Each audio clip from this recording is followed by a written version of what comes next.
All right, class. First off, as always, good day. I'm glad you're here. So, this is the second half of the capitalism worksheet. Now, here's the thing, this one is very short, it's quick.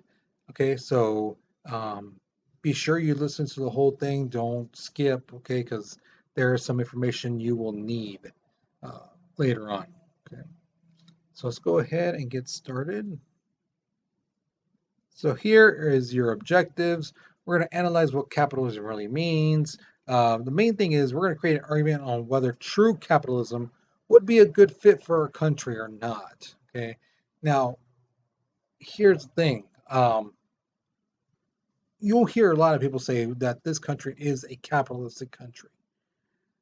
And as you may have seen from part one, some of it is like kind of true, but there's something that's like, wait, we don't do that. Okay. Because yeah, you're going to find out in this video we're not a true capitalistic country. Okay, so let's go ahead and get to the warm up.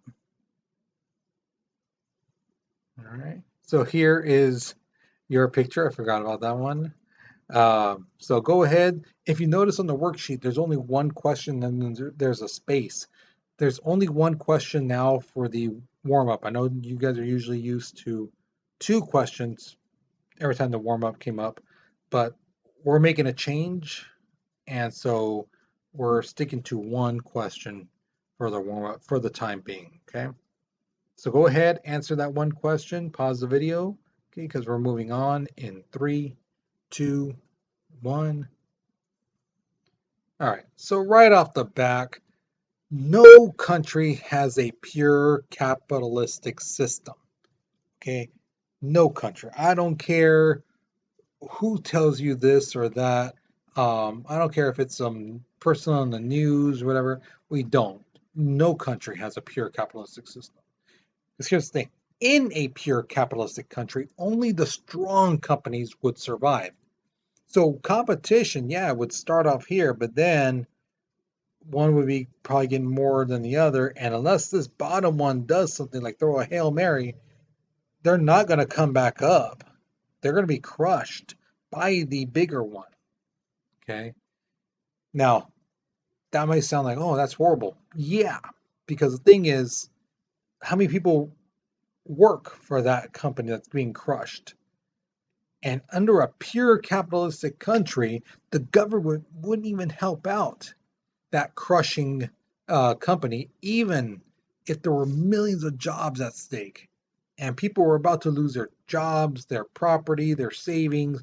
The government would not step in at all. So if you go back and you try to remember back when COVID happened in 2020, you may remember people losing their jobs left and right, and people were like, well, now I don't have a job. Um, I can't work. I can't pay the rent. I can't get food. I can't get this. Everything's shut down because of COVID. So people were stressing. Now, under a pure capitalistic country, the government would not help them out. In our country, we did. We had the stimulus packages and things like that. We have unemployment and, we have programs to help out people like that. We're in that situation. But again, under a pure capitalism country, that would not be allowed. The U.S. main economic task is to preserve the free market. Hey, if you want to shop here, shop there, fine. You have options, you have the freedom of choice and things like that. That's what our government is really trying to do. Give you options, keep our companies afloat.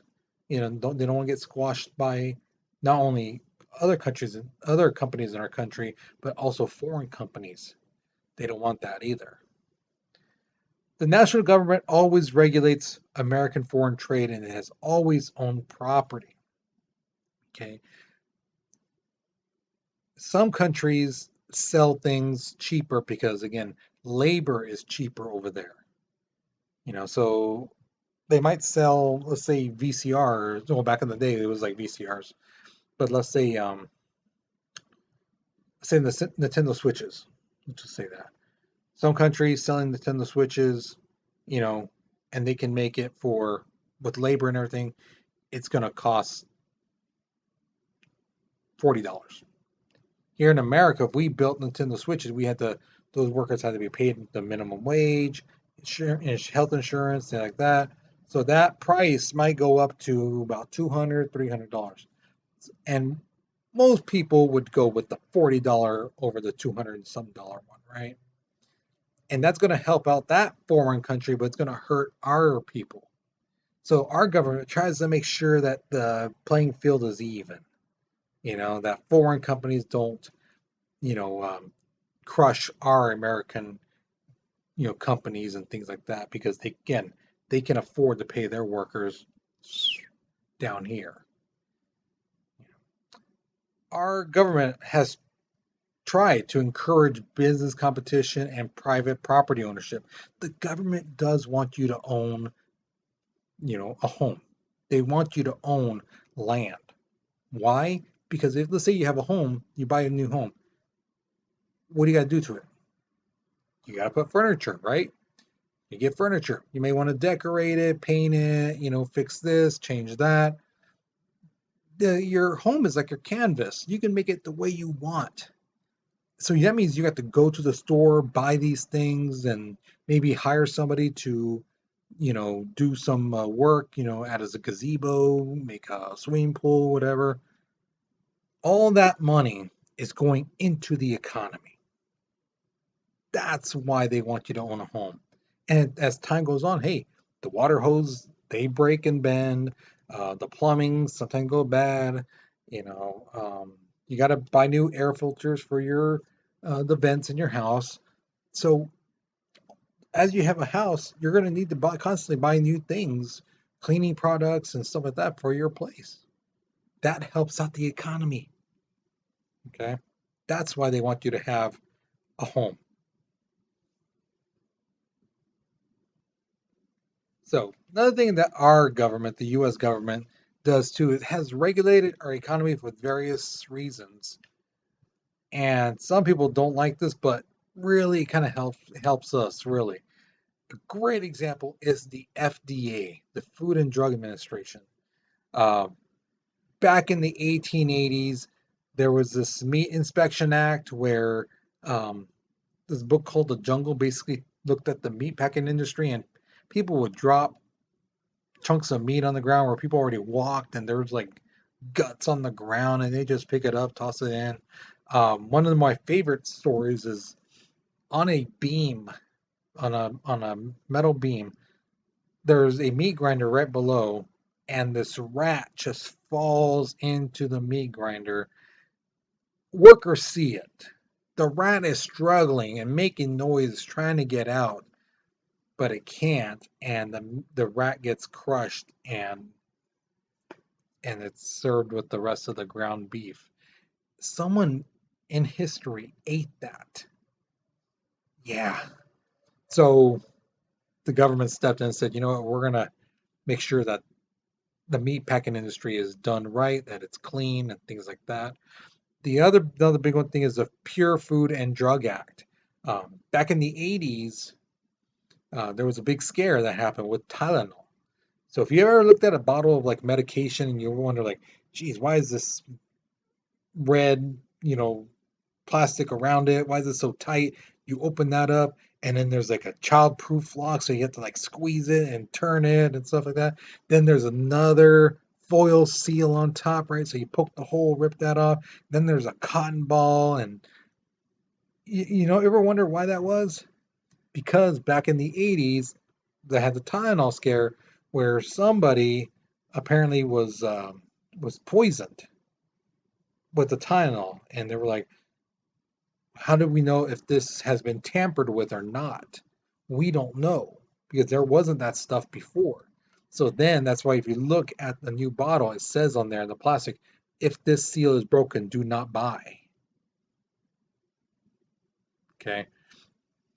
So that's what our government does. Make sure that what we consume, what we eat, what we take is safe. Now, if you go to Canada, Mexico, they don't have that. So if you take stuff from there, It might be good, it might be bad.